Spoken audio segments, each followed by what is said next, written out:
Celtics Lab is brought to you by PrizePicks and the Game Time app. Alrighty, welcome to a very special edition of the Celtics Lab podcast, brought to you by PrizePicks, the exclusive fantasy basketball partner of the CLNS Media Network, and by Game Time Tickets, last-minute tickets, lowest price guaranteed. I'm your host, Cameron Tempest-By. I'm joined by Dr. Justin Quinn, but we're going to do a couple of jumps here because we're going to be talking about the film Sweetwater, which covers Nat Sweetwater Clifton.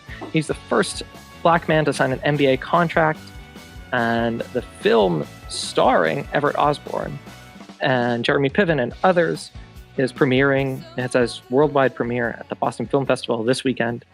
And to mark that, we have a couple things going on here at the podcast. First, in just a moment, I'm going to talk to, and Justin's going to talk to, Everett Osborne, the star of the film who plays Sweetwater Clifton, about his experience with the film, what he learned about the film, and a few other things. You may recognize his work from the 2023 NBA All-Star Celebrity Game.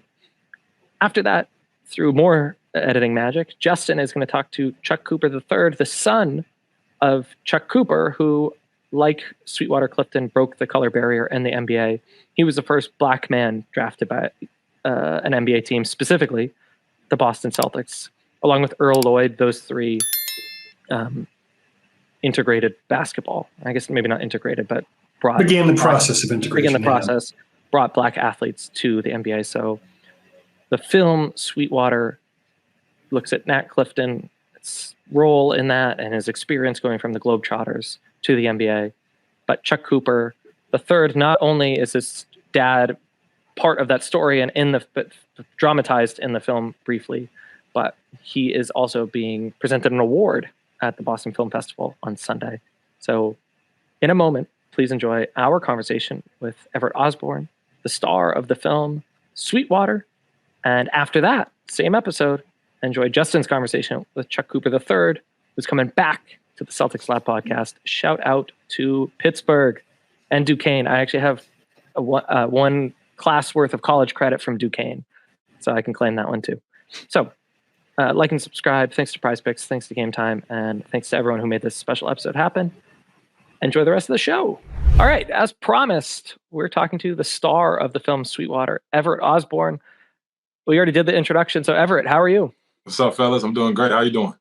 Good. I'm getting really excited. So it's Friday afternoon when we're talking, and on Sunday is the Angel Studios worldwide premiere at the Boston Film Festival over at the MIT Media Lab. You just said it's your first time in Boston just because we're a Celtics podcast. What are your impressions?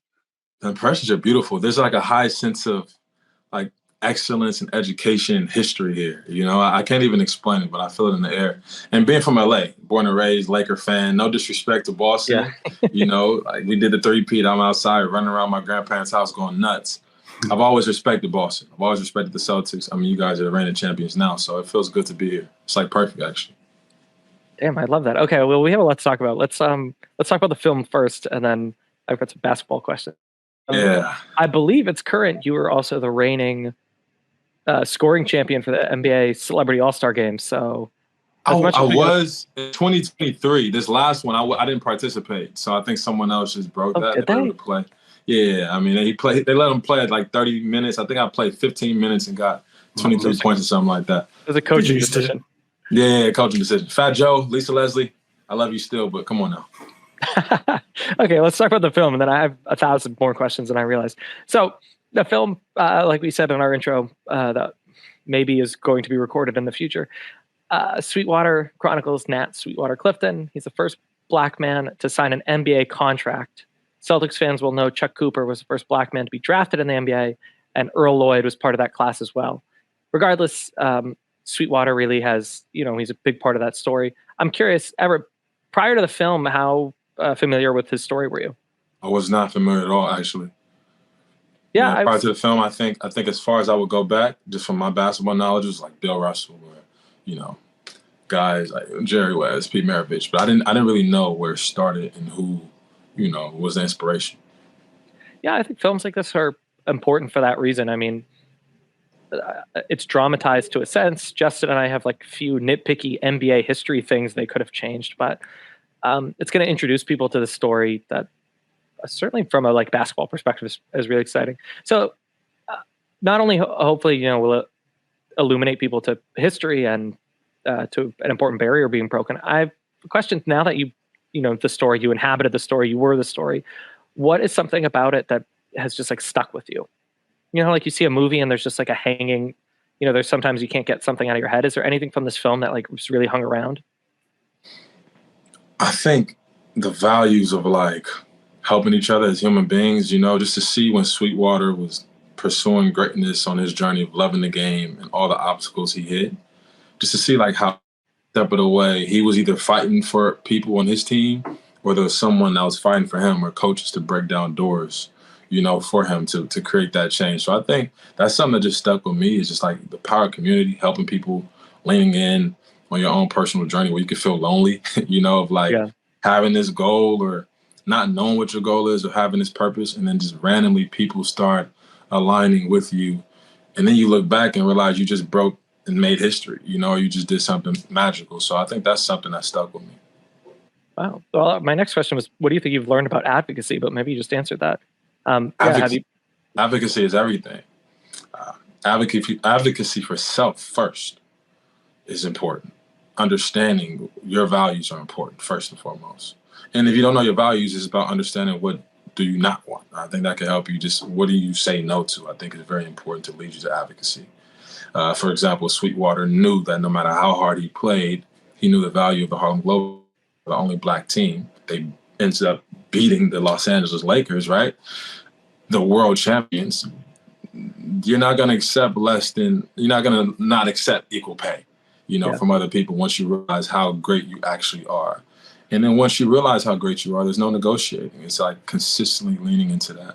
So I think advocacy is very important to know who you are first, how you can show up in the world.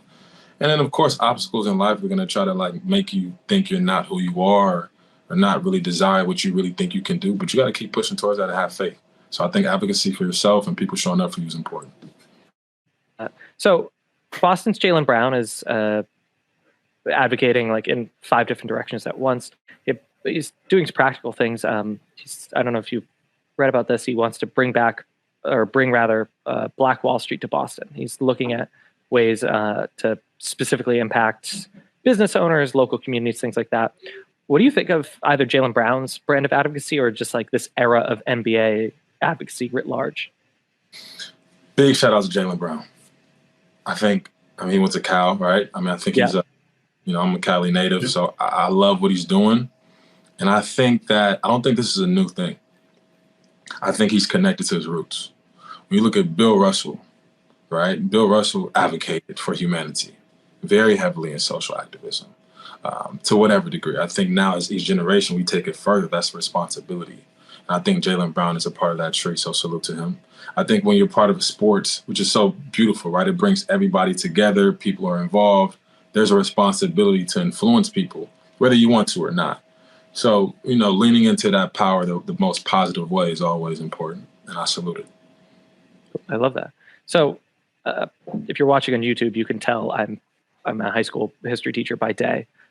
This isn't just my room. Literally. It's a classroom. At Everett, I have sometimes experienced, when you have tough conversations in the classroom, but they're like important conversations to have. I'm really proud that I get to, be that person for my students, but it can be really heavy. It can be exhausting. Like sometimes it just like puts you in a mood. And parts of this film are, it's about triumph, but parts of the film are really heavy. Some of the language is really heavy. I'm curious, just like as an actor, what was it like to inhabit that time and that space and that vocabulary? It was not easy. Part of it is you reach the emotions. I think I went through every emotion. Frustration, anger, love, hate, questioning your worthiness. Am I good enough? I'm just speaking from that space of like receiving and going through these emotions and these dialogues of what was going on during that time in the 1950s, being a black man or being someone that, was underprivileged of trying to reach to some type of degree. It was tough for me.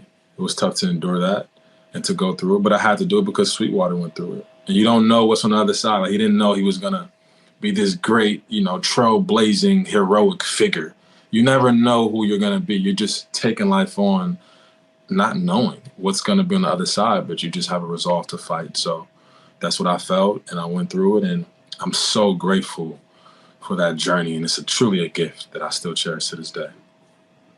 That scene from the movie where you guys break down at the gas station and you run into that guy.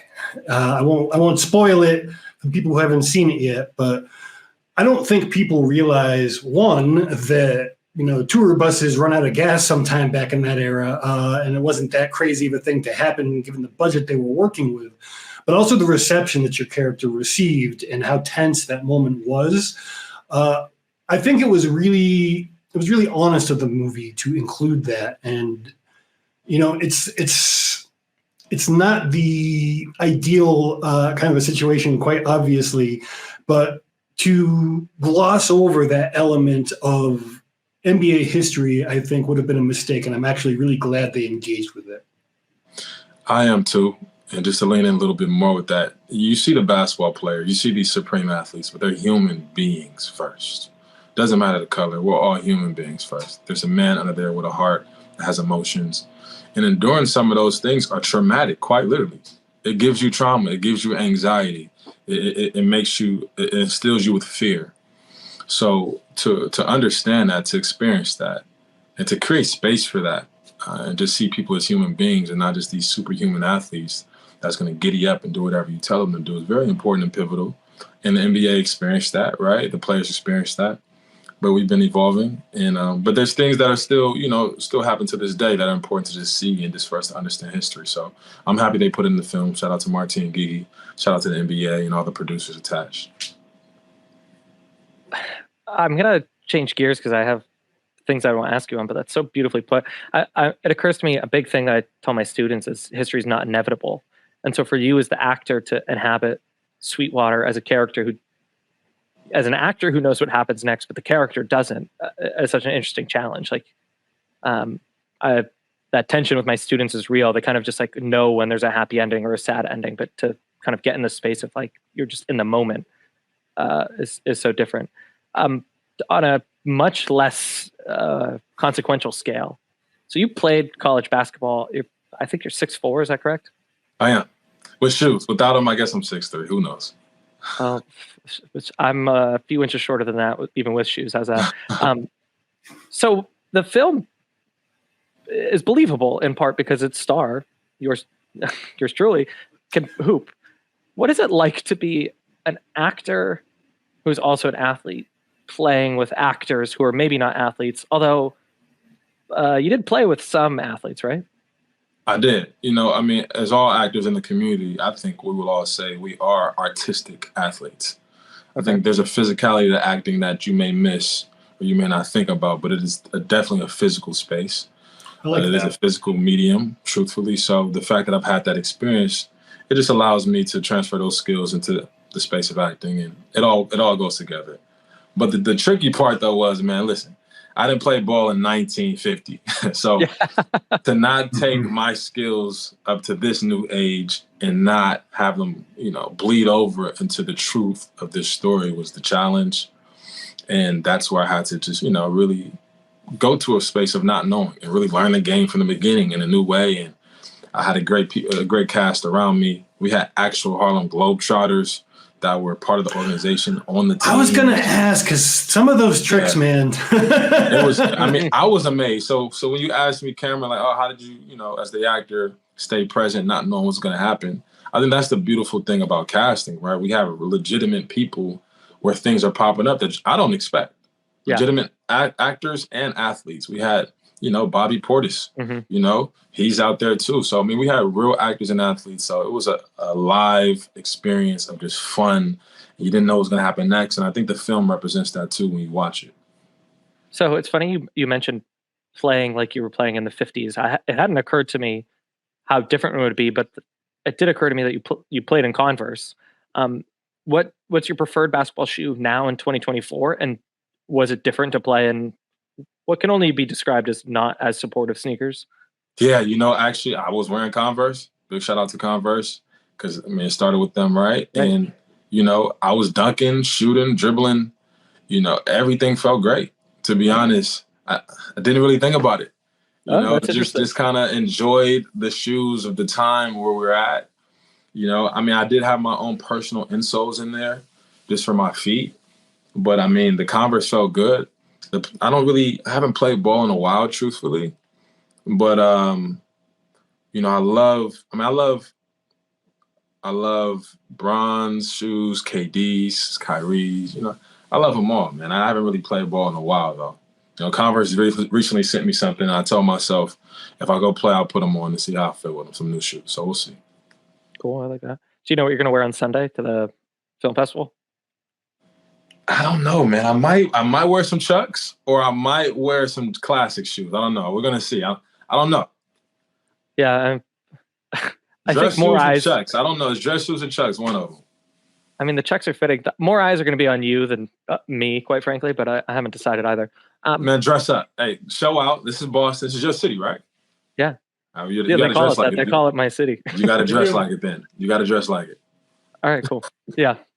No, I'll look good. You'll see me. Well, actually, I have no idea what's going to happen. I don't know if you'll see me, but if you see a handsome gentleman from afar, you saw me. It's me. Oh, wait, sorry. Yeah. Of course. Yeah. 2 for 1 special. Okay, well, so we told you it would be a tight 15. We're running out of time, but I want to ask about this Celebrity All-Star game. So just give us the hits. Like, what was that experience like? All-Star weekend is nutty. There's a million people, 1,000 things going on. Were you ever starstruck?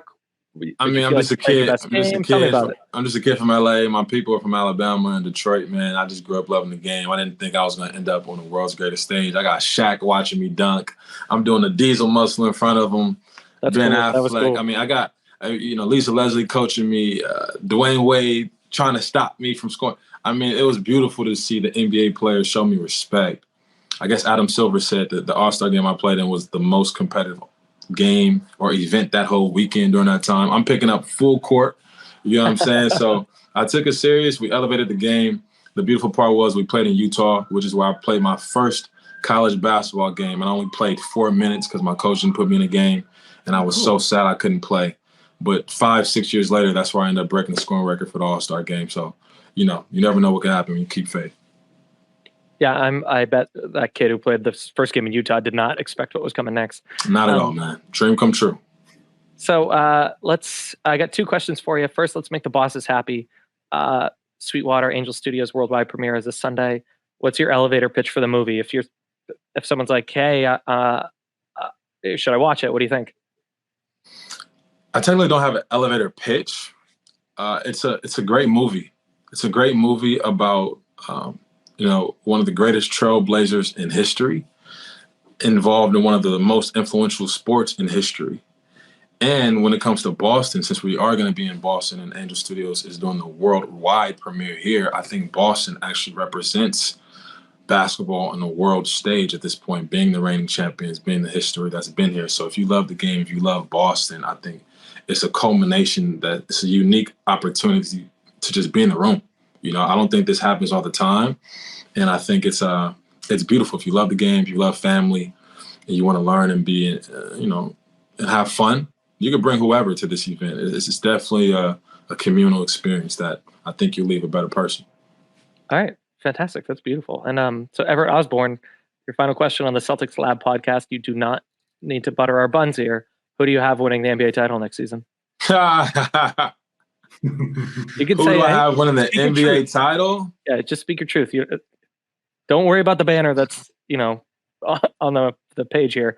This is off left, but I grew up with my boy Spencer Dinwiddie, and I saw him not too long ago, and he just went to Dallas. So he's an LA native. So I'm gonna go close to one of my homies that I grew up with and just say Dallas Mavericks will win it. Wow. All right. Well, how's this? If it's Mavs Celtics in the finals again, I'm gonna reach out to your agent. You got to come back on. Hey, I'm back on. If Mavs and Celtics are in, I'm there. All right, deal. There's a handshake. All right. All right. Well, Everett Osborne, hopefully I see you this Sunday at the Boston Film Festival for the worldwide premiere of Angel Studios' film Sweetwater, starring Everett Osborne. Up next on our podcast, Justin is going to talk to Chuck Cooper III, who is going to receive the Humanitarian of Impact Change Award at this film festival. So we're going to welcome back onto the podcast Chuck Cooper. But until then, Everett, if I don't see you on Sunday, have fun and congrats. Big event. Fellas, thank you so much. It's been an honor. Likewise. You tired of watching your favorite athletes dominate the competition while you watch from the sideline? Well, get ready to join the action with PrizePicks, the easiest and most exciting way to play daily fantasy sports. Because on PrizePicks, it's just you against the numbers. All you do is pick more or less on player stat projections, and you can start watching the winnings roll in and get into the action. I've been playing PrizePicks all summer long. It's really made baseball a little more compelling, and I can't wait to get into the action now that football is back. And until the Patriots fix that offensive line, I'll probably be taking the under on Drake May yardage all season long. It's simple, it's rewarding, and the best part, I've cashed out multiple times thanks to PrizePicks Flex Play, which lets me win even if one of my picks doesn't hit. So what are you waiting for? Download the PrizePicks app today and use code CLNS for $50 instantly when you play $5. That's code CLNS on PrizePicks. It's guaranteed bonus, no strings attached. So run your game with PrizePicks. Okay, I am here with a very special guest. Thank you, Cam, for setting this up. I'm here with Chuck Cooper III, and if that name sounds familiar, he's been on this podcast before, and probably more importantly, because he has the same name as his dad, who's pretty famous. We are going to talk to him about his dad, but we are also going to talk to him about the context of an award that Chuck, his son, is getting at the Boston Film Festival at the screening of a movie called Sweetwater, which is about the first Black players who played in what became the NBA, but started as the Basketball Association of America. So first of all, hi, Chuck. How you doing? Great, Justin. Thanks for having me on. Thanks, Cam. Yeah, Cam sends his regards. He said he ran into you in Dallas at the NBA Finals. What was that like? Well, I'll tell you what, actually it was in Boston. It was okay. Boston, and It was Game 5. So I think that answers the question, right? Yeah. It was fantastic. I tell you what, when that confetti went off, I mean, I think I think first I thought about my dad. You know, my dad, Bob Cousy, it was a rookie with my father, and it was Red Auerbach's first year with the Celtics, and that was the Celtics' first winning season. And I think that felt that, you know, knowing that my father, you know, helped build the foundation. But when that confetti fell, I tell you what, I've never felt anything like that. And just the noise, I just took a minute just to stop and just look and really take it in. And it's just so proud. And I tell people all the time, Justin, you know, we could not have picked a better organization to be historically, forever historically connected to. The Celtics are just an incredible organization. And I mean, it's in their DNA. They drafted my father and officially broke the color barrier in 1950. They put the first Black starting five on the court. The great Bill Russell, the first Black coach. And today they have Boston Celtics United, which does great work in the community. So just blessed and honored to be a part, not only a part of, but a partner with the Boston Celtics. Very cool. So those are a lot of the things that I wanted to talk to you about. So being the son of the first Black man to be drafted in the NBA, the film Sweetwater deals with a lot of what was going on in that era. There was some expectations that Chuck Cooper, Sweetwater, Nat Clifton, they play with a tension between who was going to be first to actually play in a game, and then when we saw how they were treated when they were actually in a game, wasn't the best, as many things were in that era for people of color. Russell later refused his Hall of Fame ring before your father was inducted. Could you tell us a little bit about how that all went? So Bill Russell would have been the first African-American to be inducted into the Naismith Hall of Fame. And being a great person and a civil rights pioneer that he is, he said, there's no way I'm going to be the first when I stood on the shoulders of guys like Chuck Cooper, Nat Sweetwater, Clifton, and Earl Lloyd. So he refused to accept his ring. And it just so happened that, you know, he was one of my father's Hall of Fame presenters. And they end up getting the same 2019 edition of the ring. So just can't thank Bill Russell enough. You know, between that and the push that we had to make, you know, it was interesting that, you know, Pittsburgh doesn't have a professional team, and my father died relatively young, so there was really no one advocating and pushing for him until I came along. So we're thankful, we're blessed that he finally got in and was recognized by a tremendous group of Hall of Famers. So can't thank Bill Russell. Just what a great man. What a tremendous loss, not just to the Boston Celtics family, the NBA, but to the world. But here, Bill will always be in our hearts, for real. My favorite player. Yep, Absolutely. 100%. And, you know, Bill is my favorite player of all time, not just because he was the most winning player of all time, but really more so because of what he did off of the court. Now, your father may have been the first Black player to play on a basketball court for the NBA who was drafted, but he was also a pretty active person off the court in similar things. Could you tell me a little bit about that? So, not only breaking the color barrier in the NBA, the first thing he did that was rare back in 1960 after he retired from the NBA is he went to the University of Massachusetts and got his master's degree, right? And then he came back to Pittsburgh. And the reason why he did that, I think, is kind of appropriate to share with the audience. The reason why he got his master's degree, because he wanted to come back to Pittsburgh and build the community and lead. And the positions that would afforded him the opportunity to do that, they were like, oh, well, you have to have a master's degree to be in order to get this job.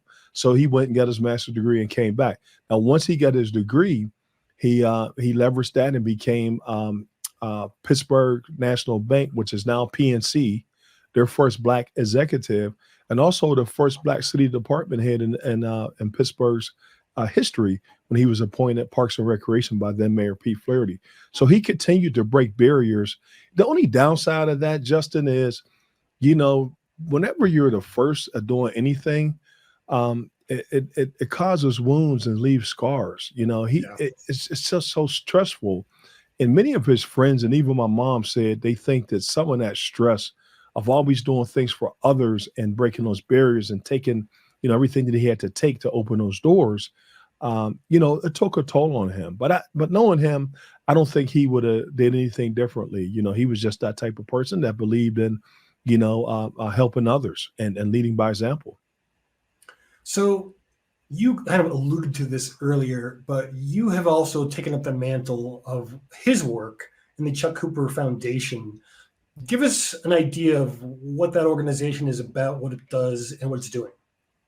So I started a foundation. I've been giving back to the community pretty much most of my adult life. I started an after-school program back when I was a young man and was going there pretty much every day after work when I was young enough to be doing a lot of other different things. But back in 2009, Duquesne University, where my dad's alma mater, approached me and they wanted to do a basketball game. And I said, you know what, I would love to do it, but I'll never do anything in my father's name that doesn't have an educational component, because he believes so much in the importance of education. Matter of fact, both his parents were college educated, which was rare. They had teaching certificates. So I formed the Chuck Cooper Foundation with some very talented people here in Pittsburgh, and we decided to give graduate level scholarships, tied in with his legacy. And we started giving scholarships back in 2011. And to date, we've awarded over $400,000 in graduate scholarship support to probably about 100 students now. And we also do outreach to high school and middle school age students. I teach them about my father's legacy and the importance of education and being good citizens. And then we've been able to partner with the Boston Celtics. And we have the Chuck Cooper Fellow. We're working on our third Chuck Cooper Fellow now, who helps the Celtics through their social justice initiatives that they have. So, I just always wanted to make sure. I wanted to do two things, Justin. I wanted to make sure that my father wasn't forgot about. And then I wanted to carry his legacy of giving back and helping people. And we've been successful in doing that. And, to have an opportunity to come to Boston this weekend and receive the Boston Films Festival Humanitarian Impact and Change Award, just speaks volumes to the commitment and impact that we've had as a foundation. So I can't thank them enough. And I got to shout out my man, Martin Gigi,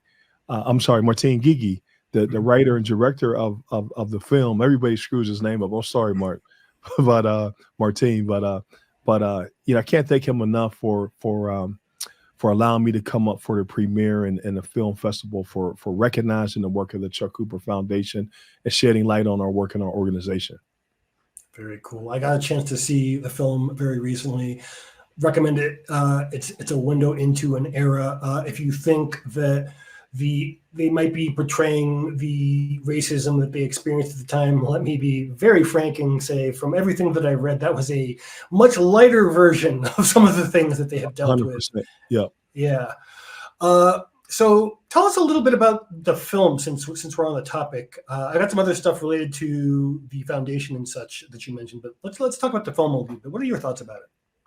So I really got to take my hat off to Martin Gigi for doing it. I know he initially tells a story that he went to the Hall of Fame back in the mid 90s, and he learned about Earl Lloyd, Chuck Cooper, and that Sweetwater Clifton. He's from New York, so he kind of had an affinity to Sweetwater. But Sweetwater's a tremendous player.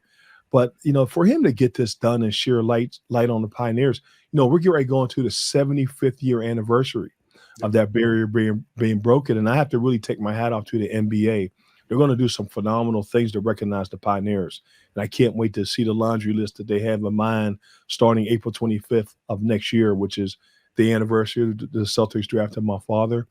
But, to see the Pioneers on the big screen, and he wanted to make the movie for all the right reasons. He got a great lead in Everett Osborne, who is not only passionate about basketball, but he's a tremendous actor.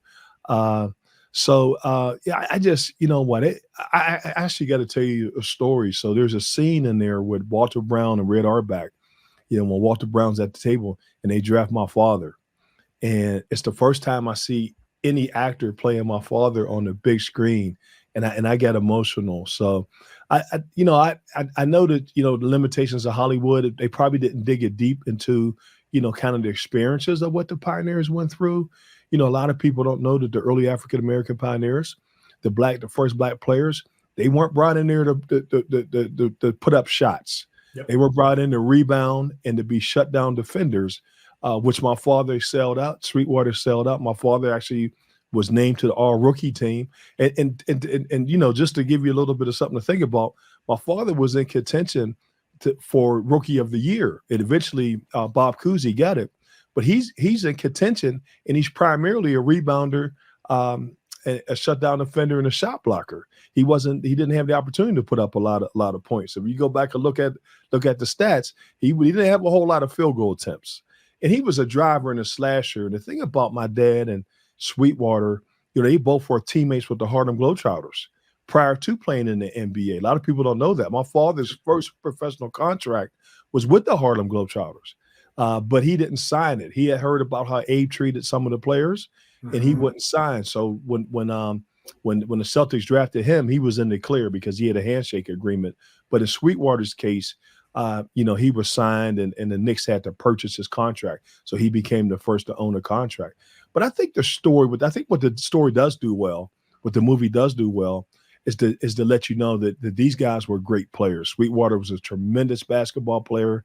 And if those Pioneers would have been afforded the opportunity to really play their games, they would be in the history books for the numbers that they put up, not just for being the Pioneers and carrying the league on their back as breaking that barrier as they did, back in 1950. Check out our friends over at Game Time. Football is back, and there's nothing better than being there live. But let's be honest, finding the right tickets can be a hassle. That's where Game Time comes in, and I want to tell you about an awesome new feature called Game Time Picks that makes it super easy to find the best deals on tickets. I recently used Game Time to find tickets to go to the Red Sox, and I was blown away by the selection. There were tons of great seats available. I was able to find a deal that was way better than anything else I found on any of the other ticketing apps. I especially love the super deals section that made it easy. And another thing I really like about Game Time is that they show you the total price up front, so there's no hidden fees, and you can see your view ahead of time before you buy the tickets. It's like having a virtual tour of the stadium, which is always helpful, especially if you're not on the taller side like some of us. Anyways, Game Time Picks is a game changer. It takes the guesswork out of buying tickets, whether it's football, basketball, or a concert. It helps you save money. Plus, Game Time offers lowest price guaranteed and event cancellation protection, so you can buy with confidence knowing that your purchase is covered. So, are you ready to experience the thrill of live sports and events? Download the Game Time app today and use the code CLNS for $20 off your first purchase. That's CLNS for $20 off. Download Game Time today. What time is it? Game time. Yeah, it was really interesting to see the nuance he put into trying to reflect the actual culture that people were living in at that time, and like how issues of style of play were actually a barrier to white people at the time who thought that their audience didn't want that, despite the very clear evidence to the contrary in terms of ticket sales.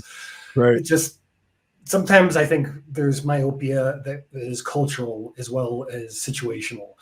Which the Globetrotters, by the way, Justin, really, a lot of people don't know is that the Harlem Globetrotters defeated the Minneapolis Lakers back in 1947 and again in 1948. And that was Big George Mikan, who was the dominant player. That was the Shaq of the era. Yep. And my dad wasn't on that team, by the way, but Sweetwater was. And when they beat the Globetrotters, that let them know that the African-American players could play to the NBA standard, right? But more importantly, one of the reasons why the league was slow to integrate, Abe Saperstein had an unwritten rule with the owners of the league. The Globetrotters would come in and play double hitters with the NBA because they would draw more fans because they could play serious ball. Like I said, they beat the Lakers, but they also did their tricks and had their flair, and that attracted a lot of fans. So, and particularly in Walter Brown's case, Walter Brown had just mortgaged his house. Yep. And Abe Saperstein made it clear that if you draft a black player, I'm not going to play that game. And that game would sell out in most arenas. The Garden was one of them. And without that game, it was difficult to meet. Without those games, with the Globe, it was difficult to meet your payroll. So I know that's one thing. My father, I heard him say how much respect he had for Walter Brown, for selecting him, knowing that he, had some financial difficulties, and that Abe was going to take that game away from him, and he did it anyway. And when he stood up and it's depicted in the movie when he stood up at the draft, he said, "Listen, Boston takes Chuck Cooper, the All-American out of Duquesne University." And another owner said, "You can't take him. He's colored." I'm sure it was a different word, but who knows? And Walter Brown said, "Boston takes Chuck Cooper. I don't give a damn if he's striped, polka dot, or plaid." And that just reflects the Celtics organization even today. I like how you point out too the financial realities that the league was dealing with then, because people think NBA, they think millions of dollars, large amounts of money, huge amounts of interest. And in that era, it was barely more organized than like some pickleball leagues today. It was just like by a shoestring. It was just getting off the ground. Yeah. It was not a minor risk on his part at all. Right. So another thing that I wanted to touch on is this foundation, the Chuck Cooper Foundation, and what it has in common with the NBA in terms of how it chooses to operate in people's lives to help them, which is not a traditional charity approach where you just give them something and that's the end of the relationship. There is a conscious effort to grow community, to emphasize things like education and things to create equity in the community where people can then continue to grow on their own, not in this endless cycle of just needing more charity from someone at some point in the future, which is something we are also starting to see some players like Jaylen Brown, the Drew and Lauren Holiday Foundation. They are also using similar approaches with things like the Exchange/Black Wall Street. I was wondering if you had any thoughts on those organizations and what they are doing. I know you guys are working together with the Celtics. Just curious, like your take on this general approach in more of a broad sense. Well, first of all, my hat goes off to Drew and Jaylen. And I'm a little more familiar with Jaylen Brown's foundation. I've got a chance to have several conversations with Jaylen, not long ones, but I've met him on a few occasions, and I know where his heart is. And he's just a phenomenal person. And, not only do the Black Wall Street, but, he invests so much in young people. And, that's the passion of the Chuck Cooper Foundation. And with us, even though we give the scholarships, we have a program. All of our scholarship recipients are truly beacons of light. There's some phenomenal young people. But with that scholarship, there's a give back component. They have to go out with me and give in front of young people. We call it, some people call it giving back. We call it playing it forward. And they're just phenomenal examples of people, and they share their stories of success. They share their trials and tribulations. They share best practices to help people get out of high school and into college or into career. So it's just so important to pay it forward. We live in a world that, we live in one of the greatest countries in the world, but then we have elements that are divisive now, that want to divide us. So I think now more than ever, We need, I always say this, now I really think that life is about, it's not a white or black thing or shouldn't be. If we can get to the point where it's good versus evil, we're win. Regardless of your color, your creed, your religion, if you're a good person, if the good people of the world could come together, we can win. And we will continue to have the greatest country in the world if we could just get good people to line up like Jaylen Brown, like Drew Holiday, like the Holidays, to do great things in the world and make a difference. And they got such huge platforms, right?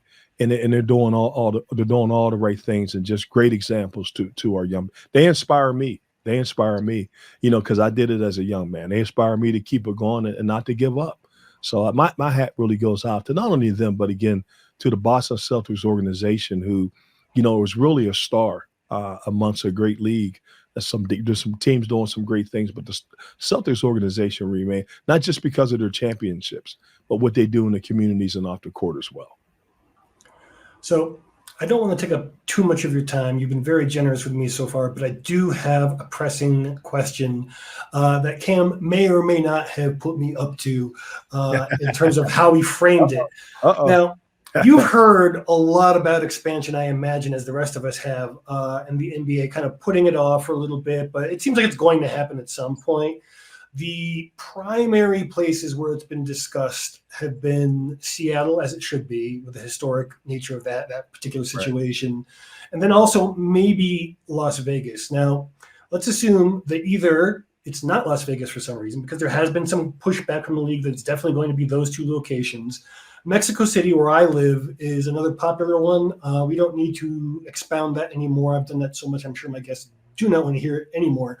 But Cam brought up the opportunity of a particular city that might make Midwest road trips go a little bit less chaotic by having something, in between Indianapolis and, say, I don't know, the Mid-Atlantic region.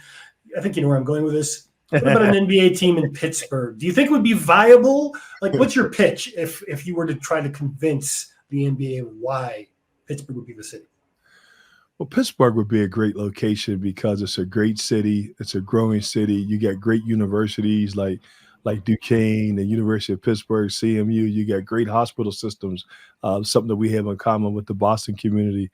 But it's just it's a growing community, and we have when the ABA came into existence, Pittsburgh had a team, and we won the first ABA championship. Ironman, yes. It was the Pittsburgh Pipers. Okay. Pittsburgh Pipers. The Ironman played in. You're correct. The Ironman did play in the pre-NBA league. NBL, yeah, that's what it was. Yeah, that's right. Matter of fact, it's the Ironman. My dad scrimmaged against the Ironman. That's the first time he realized that he actually had NBA talent, was scrimmaging against the Ironman and watching the league at that time when they would come to town and play. But Pittsburgh would be a great location. But I tell you what, I'm close enough to the NBA. I know they got much smarter minds than me. They're figuring it out. But I would love to get a team in Pittsburgh. And I tell you what, if we can't get an NBA team in Pittsburgh, I would love to have a WNBA team. Oh, yes. I mean, that league has grown and grown. I think with Caitlin Clark and Angel Reese and what I'm blanking on her name, that just broke the scoring record. Asia Wilson. Oh my goodness. Sorry, Asia, if you see that. But I mean, she's a GOAT. I got a saying, because I don't believe there's such thing as a greatest of all time. There's greatest of all times. It's the greatest of a time. Of a time. There you go. Yep. But I will say certain people run with the herd. She runs with the goats. Yep. I mean, she's just a phenomenal player. So, hey, Justin, if we can't get an NBA team, I'll be honest, as a native Pittsburgher, I can always come to Boston and watch my Celtics and stay home in Pittsburgh and watch our WNBA team. But I hope we certainly get one or the other, that's for sure. And I appreciate you asking me that question. Oh, of course. Anything you want to plug for the foundation or anything else that's coming up?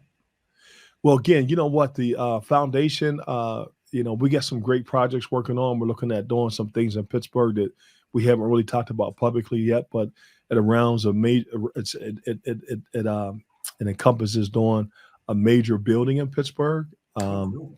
Chuck Cooper Museum type of a building. Okay. We got a grant from a great organization, the R.K. Mellon Foundation, to begin to look at that. So, and then we also have the Chuck Cooper House that we want to redo as well. So that's on our horizons. At the NBA level, again, we have the 75th year anniversary coming up. I'm looking forward to put my heads together with the Celtics to see how we can celebrate, the moment when the Celtics changed the face of the NBA. It's just a good time. There's so many exciting things going on, and I appreciate the opportunity not only to come on here and talk about the Boston Film Festival. So I'm looking forward to being in Boston in the next day or two, but also the great Celtics organization, the movie Sweetwater, and all the great things that are going on right now. It's just a phenomenal time to be Chuck Cooper III with all the great support that we get from all those organizations that I got a chance to meet and the people that I talked about earlier in the broadcast. Very cool. Hopefully, with sports documentaries seeming to be all the rage recently, we'll get a Chuck Cooper sports documentary or movie, feature film like Sweetwater. I would love it. I would love to tell the story. I will say, I'm lucky that I have actually developed a relationship back in 2012. I believe the Cavaliers, I think it was 16. The Cavaliers honored all three families with the on-court celebration. So I got a chance to meet Kevin Lloyd and Nat Sweetwater, Clifton's daughter, Jatom Robinson, and we've been together ever since. So we now have a collaborative where we're working together, and we got these Mitchell Ness has been going the wrong side here over here. Mitchell Ness. We have the Pioneers edition of the shirts now that are available at mitchellness.com.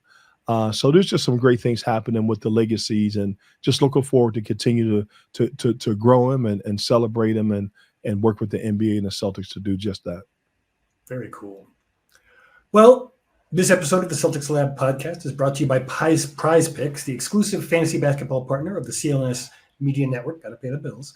Celtics Lab is also brought to you by Game Time Tickets, last-minute tickets, lowest price guaranteed. If you're still listening, and so please like and subscribe to help support the pod. And be sure to check out all the other Celtics and other New England sports-oriented pods on the CLNS Media Network. Thanks again for joining us, Chuck. Glad to have you here. Next time something comes up, I hope you'll come back and talk to us about it. And that's all I have for today. Absolutely. Thank you, Justin. Appreciate you. You take great care. Anytime. All right. Take care.